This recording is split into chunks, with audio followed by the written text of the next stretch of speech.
Janefeld has more on the criminal investigation. Bay Area Air Quality Management found a pipe inside the Chevron refinery in Richmond used to route hydrocarbon gases around monitoring equipment. I sat down with Contra Costa County Supervisor Gioia, who works with two agencies that regulate the refinery: the Air District, which regulates emissions, and the county, which regulates safety at the refinery.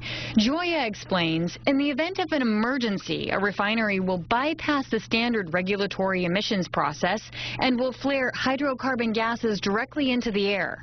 The Air District has a rule that requires all 5 refineries in the Bay Area to monitor their flaring and to take steps to reduce their flaring activity. But the Richmond refinery reportedly bypassed the flare monitors between 2005 and 2009. It just happened to be discovered when an Air District inspector was at the refinery, noticed something coming out of one of the stacks which appeared to be flaring, went to Chevron and said, "Let's see your data. It looks like some flaring has occurred." Gioia explains the flaring did not show up on Chevron's monitors, so the Air District looked at surveillance videos that showed a number of flaring activities happened over several years that monitors did not pick up.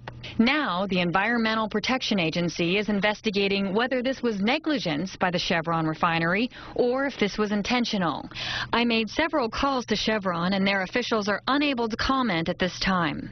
The Air District gave the refinery a $170,000 fine and now awaits a complete review by the EPA. We want to have confidence in how this refinery is run, and events like this cause us to lose confidence. And that's not good for the community, it's not good for Chevron. So that's why we want to understand what happened, and we want to make sure that they acknowledge that this is not going to happen again. In Richmond, I'm Nicole Janefeld, KRON 4 News. Now, once again, the criminal investigation is separate from an ongoing probe of August refinery fire, which sent thousands of residents to area hospitals due to toxic smoke. Tomorrow, a meeting is scheduled for the public to hear the latest on the fire investigation. It's set for 6 p.m. at the Richmond Memorial Auditorium and Convention Center.